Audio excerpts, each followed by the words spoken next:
Hi, I'm Maya Kando, and today I'm gonna talk about how I learned English.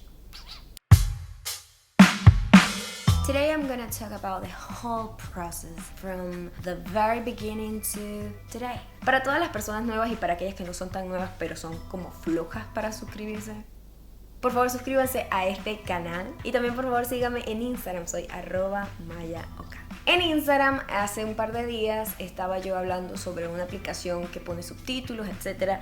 Pero estaba haciendo ese video en inglés. And then I realized that once you hit a specific amount of time, you have to pay for every extra minute. Every extra minute. I talk too much. I don't have that kind of money, okay?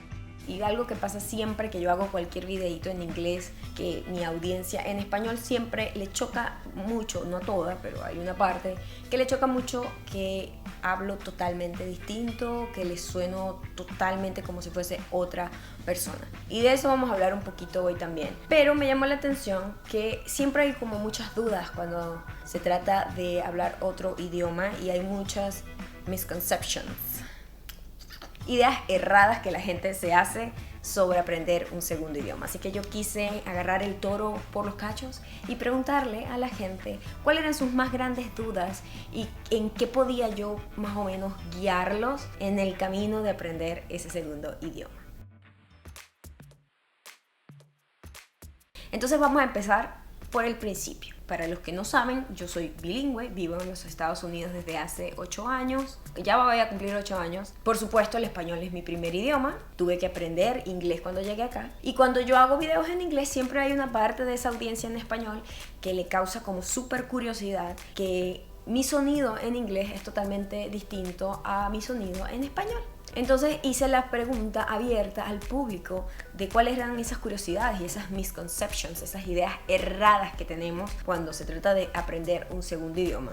Me llamó la atención que todas las preguntas son súper válidas. Es primera vez que hago un llamado a hacer preguntas así abierto y todas las preguntas son primero súper válidas. Son preguntas que yo también me hice en algún momento y que me dan mucha ternura porque entiendo en qué parte del proceso está cada quien cuando veo las preguntas. Dependiendo de la pregunta yo sé más o menos en qué nivel de inglés está esa persona. Hice las preguntas acá en YouTube y las hice también en Instagram y lo que hice fue como acumular en varias secciones dudas que puedan pertenecer a esos grupos porque es imposible responder a todas una por una y muchísimas se repiten, muchísimas tienen muchas cosas en común y muchísimas forman parte como del mismo grupo pero tiene distintas perspectivas. Entonces lo que hice fue ponerlo todo en distintos grupos, bloques de información para tratar de responderle a todos. Antes de comenzar cualquier cosa, quiero dejar bien claro que no soy profesora de inglés, no soy lingüista, no tengo todas las respuestas perfectas y también siempre seré una eterna estudiante, ¿ok? A pesar de que mi nivel de inglés lo considero muy bueno, es un nivel alto, yo siempre voy a sentir que necesito aprender más, ¿ok? Ok. Las preguntas del bloque 1 es el aprendizaje de cero. Cuando yo llegué acá, llegué a una escuela internacional de inglés. Quiero que sepan, mi background es inglés que te dan en bachillerato en una escuela nada prestigiosa, por decirlo de alguna manera, porque en Venezuela y en todos los países hay escuelas pagas que dan un muy buen inglés o que son escuelas bilingües, etc. El mío era el inglés básico que te dan en bachillerato. Hello, my name is Maya, I'm from Venezuela. O sea, ese tipo de información. How are you? I'm fine. And you? Fine. Y en la universidad también te dan como un inglés por encima, súper básico, que no llega a ningún lado, honestamente. Una cosa que sí tenía yo es que todo lo que yo consumía era en inglés. La música que yo consumía era en inglés, las series que consumía eran en inglés, las películas eran en inglés, aunque tenían subtítulos en español, pero siempre estaba como yo con el oído muy acostumbrado al sonido del inglés. No era una cosa que era ajena a mí. Yo lo consumía todos los días de mi vida, a pesar de estar rodeada de gente que solo hablaba español, ¿no? Entonces, vamos a entender que ese es mi background. Tenemos primero que entender que cada background de cada persona va a determinar muchísimas cosas de cómo vea el aprendizaje del inglés. Y te va a poner en un nivel distinto, aunque seas del mismo país, del mismo estatus, de la misma casa. ¿ok? Porque yo tengo hermanos y yo tengo el nivel más elevado, obviamente, porque me vine a vivir acá y tengo todos los años estudiando. Pero de repente mi hermano menor tiene mucho más oído o está mucho más acostumbrado al inglés que mi hermana mayor porque ha estado expuesto a más cosas en inglés. O mi sobrinito es como lo que más consume, todo es en inglés también. Entonces, primero tienes que entender que es un proceso sumamente independiente, ¿ok? Pueden ir al mismo colegio, al tener el mismo profesor y dos personas con el mismo background, la misma familia, va a ver el inglés y lo va a experimentar de formas distintas. Cuando yo me vengo acá, te hacen un examen para entender cuál es tu estatus con el inglés. Para entender, o sea, no hay manera de que tú digas, porque eso es muy gracioso. La gente siempre dice, yo sé bastante intermedio, yo sé inglés, pero no lo hablo, pero yo sé inglés, ¿no? Porque uno tiene una idea muy errada de entender un idioma cuando no lo ha estudiado. Cuando yo llego a la escuela, me hacen una prueba para entender cuál es el estatus de mi inglés, ¿no? Se la hacen a todo el mundo. Te hacen un examen de listening, reading, writing y sí, esas tres cosas. Entonces, dependiendo de esas tres cosas que son como la base del idioma, ellos van a ver en dónde estás. Para mi sorpresa, yo estaba en intermedio, lo cual es un excelente nivel para arrancar. Pero si tú estás en básico o cero, igual de algún lugar tienes que arrancar. O sea, todos aprendemos desde cero, de hecho. Hasta la gente que nace acá, que ni siquiera puede hablar porque son bebés, ¿no? Entonces, todo el mundo empieza desde cero. Pero yo, sin saberlo, con todo lo que ya yo había consumido en inglés, me había dado bastante conocimiento del idioma desde un punto de vista más cotidiano, ¿no? Que es la comunicación natural que hay en las series o en las películas o la poesía que pueda haber en la música. Me fui para Chicago, tuve como 8 meses, que era como el año escolar del instituto. Ya cuando yo termino, ya yo había llegado al tope de esa escuela, ¿no? Que era, no me acuerdo el nombre del nivel, pero es como el nivel más alto, Proficient. Ese es el nombre, Proficient. Ya después de ahí tienes que buscar especializaciones, lugares que te puedan expandir el conocimiento, pero ya tú no vas a aprender más de gramática, de idioms, phrasal verbs, de tiempos verbales, de conjugaciones. Ya tú no vas a aprender más de eso. Hay un número limitado de reglas para cada idioma. Es limitado realmente, aunque uno lo vea imposible de aprender. Otra de las preguntas que me hacen, y entiendo que cuando una persona me hace este tipo de pregunta que está en ese bloque número 1 de aprender inglés, es ¿cómo haces para aprenderte todos los tiempos verbales pasados, ¿no? Esas eran las mismas preguntas que yo me hacía cuando yo estaba estudiando allí. Yo decía, Dios mío, ¿cómo voy yo a memorizar todos estos verbos? ¿Cómo voy a saber yo cuál verbo es regular, cuál es irregular? Pasa con el tiempo. Es una cosa que no tienes que ponerle tanta preocupación, porque uno lo ve como que tengo que memorizar no sé cuántos números de verbos, y no es así. Hasta los mismos estadounidenses que crecieron aquí, a veces tienen dudas con algunos, no son irregulares los verbos, como que no saben si es este o es aquel. Entonces, no te des mala vida por eso, ¿ok? Pero yo entiendo que te des mala vida por eso, porque cuando a mí me daban la lista de los verbos regulares e irregulares más comunes, no todos, sino los más comunes, yo me volvía loca, porque yo decía, yo jamás voy a memorizar esto. La buena noticia es que sí lo vas a memorizar. Pero sí lo vas a memorizar si lo practicas, si lo consumes, si lo escuchas todos los días de tu vida. Solo no va a pasar. Yo no creo que tú puedas aprender ningún idioma. Respondiendo un poco a la pregunta del tiempo, se me hace difícil creer que tú puedas llegar a un nivel súper elevado de un idioma si tú no lo consumes, lo practicas diariamente. Es muy difícil que tú digas, voy a aprender alemán una vez a la semana y yo voy a hablar como si fuese un native speaker. No va a pasar. Vas a tener un buen alemán, vas a tener un buen inglés, un francés, un italiano, lo que estés aprendiendo, pero no vas a llegar a ese punto, porque para llegar a ese punto tú tienes que vivir ese idioma como lo vive una persona que lo habla todos los días, y lo tienes que consumir y hablar todos los días. El gran reto cuando eres bilingüe o trilingüe o políglota es que tu mente está como muy fragmentada, porque tienes distintas maneras de pensar los distintos idiomas y hablas distintos idiomas. Entonces tienes que esforzarte más que una persona que nativamente habla el idioma. En ese mismo bloque también puedo ver que muchísima gente preguntó dónde estudiaste, qué estudiaste, cómo hiciste, qué profesor, cuáles fueron las técnicas, ¿no? Esa escuela era una escuela básica de estudiantes internacionales, lo cual es muy bueno porque ellos saben perfectamente cómo enseñarle y es una escuela en Estados Unidos. Yo creo, perdónenme, pero yo creo que jamás va a ser lo mismo que una persona que habla el idioma nativamente, que haya ido a la universidad para poder ser docente de inglés, sea lo mismo que una persona que es bilingüe y da una clase en cualquier pueblo latinoamericano. Es muy difícil, no es la misma experiencia, no es la misma manera de ver el idioma y jamás lo va a hablar de la misma manera, a menos que esa persona de repente nació y vivió en Estados Unidos y fue a dar clases allá, que pasa muchísimos gringos se van y dan inglés en otros países, ¿no? Pero si de repente esta persona es de tu país, aprendió inglés académicamente y habla muy bien el inglés académico, es decir, se defiende perfectamente, puede escribir un trabajo para la universidad, estudió en la universidad, la forma en que te va a enseñar el inglés es totalmente distinta a como te la va a enseñar una persona nativa. Eso para mí no hay duda. Y yo lo sé porque cuando yo escucho a una persona que estudió inglés toda la vida en su país latinoamericano, la forma de hablar es totalmente distinta a la persona que estudió acá y se vino sin saber nada de inglés realmente. Es totalmente distinto, son como dos formas de ver el idioma, el académico y el verdadero, porque uno no habla realmente sí, por supuesto que tienes que saber todas las reglas del inglés y la gramática y todo eso, pero es como muy estructurado y como muy de mentira, muy plástico, ese tipo de inglés que dan en esos institutos, ¿no? Cuando tú lo estudias acá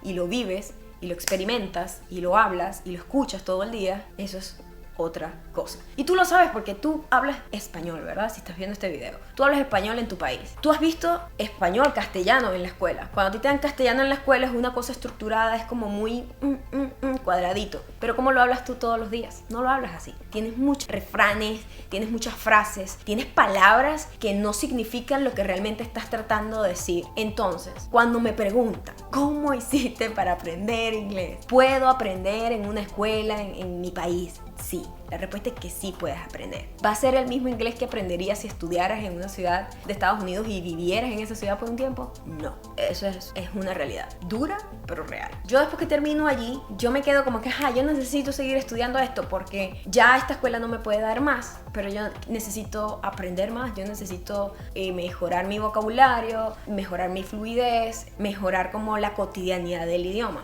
Y me meto en una universidad. Yo estudié 2 semestres en una universidad en Chicago, estudié teatro, en donde además me exigía hacer escenas, actuar, hablar, porque a veces cuando tú vas a una universidad estás solamente como escuchando, ¿no? Pero en esta ocasión yo tenía que intervenir, yo tenía que hablar, tenía que preparar escenas, tenía que actuar, tenía que trabajar con grupos de personas. Entonces yo dije, bueno, esto es buenísimo. Para tú poder entrar a una universidad en Estados Unidos, tú tienes que hacer una prueba cuando eres un estudiante internacional en la que tú puedas demostrar que tú eres bilingüe, que tú no vas a estar atrás porque nadie te va a dar un trato especial a ti por ser un estudiante internacional. Tú tienes que estar al mismo nivel de entender toda la clase en una universidad. Eso fue como uno de los momentos un poquito más estresantes porque era la realidad. Yo al salir de mi escuela de inglés te hacen un examen para saber si eres proficient, ¿verdad? Y ahí te dicen, mira, ya esta persona es avanzadísima, ya no le podemos enseñar más nada acá. Pero de ahí a entrar a una universidad y que tú puedas estar capacitado de escuchar una clase y estar al lado de una persona que nació y creció en este país y no perderme, era otra cosa. Entonces esa era la manera, era un test de realidad para mí también, ¿no? Yo tenía que yo misma demostrarme a mí misma, porque tú cuando haces esas pruebas no es como que, mira, voy a tratar de romper el sistema y tratar de engañar a la gente de que sé hablar inglés. No, es que tienes que saberlo porque estás perdiendo entonces tu dinero si entras a una universidad y no entiendes lo que está diciendo el profesor, ¿me entiendes? Tú tienes que estar capacitado. Entonces, ese es un test que es como que, bueno, si funciona, funciona, y si no funciona, bueno, no funcionó. Pasamos la prueba perfectamente y fue como, sí somos bilingües. Eso fue como el momento en el que, eso es ser bilingüe. Poder entender completamente un idioma, poder estar en el mismo nivel que otra persona que nació acá, no perderte, poder comunicarte y poder escribirlo, escucharlo y hablar. Eso es ser bilingüe. Todo lo demás es extra. Todo lo que yo hice después fue extra, fue para mejorar y fue totalmente decisión personal. Y aquí viene la parte de la lingüística, la gramática, todas esas cosas, eso lo aprendes en una escuela con un profesor bueno, ¿verdad? La lingüística, eso no te lo va a enseñar ninguna escuela de inglés que lo que hace es enseñar verbos y conjugaciones y cosas así. No. La lingüística tiene que ser una persona especializada y ahí es cuando entra mi dialect coach. Cuando yo me mudo a Los Ángeles, yo me mudo porque tenía una oferta de trabajo para televisión en inglés. Entonces, es muy distinto hablar un inglés para tu día a día y defenderte a hablar un inglés frente a la cámara. Son dos puntos totalmente distintos. Y ahí ellos me asignan un dialect coach. Un dialect coach es una persona que se sienta contigo, te escucha, y tiene que ser una persona que sea especializada en personas que hablen tu idioma como primer idioma, como idioma madre. Un dialect coach que está especializado en gente que habla como idioma madre el alemán, no necesariamente va a entender los errores que está cometiendo la persona que habla en español. Te puede dar herramientas y todo eso, pero no es lo mismo. Me ponen un dialect coach y fue como aprender el idioma otra vez, desde otro punto de vista. Y ahí es cuando entiendes muchas cosas y muchos errores que cometemos cuando aprendemos el idioma de la manera más tradicional, que es con una escuela, un profesor, etc. La persona que habla nativamente inglés no aprende inglés en una escuela. Ellos lo aprenden escuchando y repitiendo. Es por sonido, por repetición, como un lorito, así como todos aprendemos nuestros idiomas. Un bebé no aprende y que, mira, apple, apple. No, ellos ven una manzana y dicen apple, apple, apple, hasta que aprenden el sonido bien de apple y empiezan a identificar objetos con sonidos. Así aprendemos todos los idiomas. Todo el mundo, italiano, alemán, todo el mundo aprende así. Pero cuando nosotros aprendemos el idioma, lo aprendemos ya desde otro idioma. Y ahí viene otra pregunta que muchísima gente me hacía. ¿Cómo haces para no traducir? Yo siempre traduzco, entonces siento que me tardo más. Ese es el grave error. Aprendemos desde otro idioma. Obviamente ya tenemos una herramienta que es nuestro idioma madre. Cuando vamos a hablar otro, intentamos traducir. Esto que está aquí es un celular, cell phone. Ok, entonces tu cerebro va a pasar como que celular, cell phone. Entonces tú vas a tardar todo ese tiempo para poder decir una idea. Al principio es lo que tienes que hacer. ¿Qué más vas a hacer? O sea, es muy difícil, ¿verdad? Como que comenzar de cero y te estás agarrando con una muletilla que es tu propio idioma. Pero no puedes hablar el idioma así toda la vida. Primero, porque la manera en que se arman las oraciones en español es totalmente distinta a la manera en la que se arman las oraciones en inglés. La posición del sujeto, el verbo, el predicado, todo eso cambia muchísimo. Por lo menos una cosa súper específica, que es uno de los errores que más cometemos los que hablamos español. La pregunta y el statement en español es lo mismo. Es lo mismo. Yo puedo decir, yo puedo hacer eso. O yo puedo decir, yo puedo hacer eso. Y es la misma oración. Yo puedo hacer eso. El sonido ya nos dice es pregunta. Yo puedo hacer eso. Es afirmación. En inglés tiene unas formas distintas de estructurar eso. I can do that o can I do that. Entonces cuando tú tratas de traducir, dices las preguntas como respuesta como pregunta, porque no estás armando la oración en la forma en que se habla en inglés. La única manera de nosotros poder saber, y por eso los signos son súper importantes en español, la única manera de nosotros diferenciar una pregunta de un statement es que tenga los dos signos de pregunta, aunque la gente es floja y no pone el primer signo, ¿verdad? En inglés, en cuanto tú ves la primera palabra, sabes que es una pregunta. Por eso ellos no necesitan ese primer signo. Ellos dicen, can I do that? Y al tú ver can I, ya tú sabes que es una pregunta. Pero en español no lo podrías saber. Por eso necesitas tener ese primer signo. Y eso pasa con todo. De que no podemos traducirlo porque la forma en que están armadas las oraciones no es igual. Y ya cuando te vayas a dar cuenta ya dijiste una locura, ya dijiste una cosa que no tiene sentido, que la gente no te va a entender y uno se siente raro y estás perdiendo mucho tiempo. Al principio obviamente vas a traducir todo, pero no te acostumbres a traducir todo. Aprende el inglés como lo aprendió un bebé recién nacido, entendiendo que los objetos, esta imagen tiene un sonido. Entonces no pienses en la palabra en español. Por eso quiero que sepan que cuando ya ustedes lleguen a un nivel alto de ser bilingüe, es que va a haber momentos en que se te van a olvidar las palabras de tu propio país, porque ya tú no estás relacionando, traduciendo palabras, sino que tú simplemente ves un objeto y el sonido que te venga a la cabeza, ese es el nombre. Y por eso se te van las palabras en tu propio idioma o se te van las palabras en este segundo idioma. Entonces, respondiendo a esa pregunta, no traduzcan. Al principio es imposible no hacerlo porque estás empezando de cero en un idioma y en el otro está súper avanzado. Pero si te acostumbras a hacer eso, nunca vas a poder pensar en ese idioma. Y ahí viene ese comentario de tienes que pensar en ese idioma. Tienes que aprender a pensar en ese idioma. Y una de las cosas más... un truquito súper bueno de pensar en ese idioma es que te familiarices con expresiones en ese idioma. Expresiones que ni siquiera existen en tu idioma, que expresan sentimientos y emociones totalmente distintas. Hay cosas que no se traducen. Hay palabras y conceptos que es imposible de traducir. Por lo menos en el español, buen provecho. Cuando tú llegas y ves que alguien está comiendo, eso realmente no es un concepto que existe en inglés. Entonces no trates de meter como tus costumbres en el otro idioma. Aprende las costumbres y las expresiones que hay en ese idioma. Entonces de esa manera tú vas a tener 2 códigos de comunicación. Y ahí es cuando tú eres bilingüe, cuando tú tienes 2 códigos de comunicación, no un código traducido al otro. Ok, este video se está poniendo súper largo, así que yo creo que voy a dejar lo que me queda para la próxima semana. Si les gustó esta primera mitad del video, por favor denle like y dejen en los comentarios cualquier otra duda que tengan. Suscríbanse a este canal, hago videos todas las semanas y síganme en Instagram, soy @mayocato. Bye.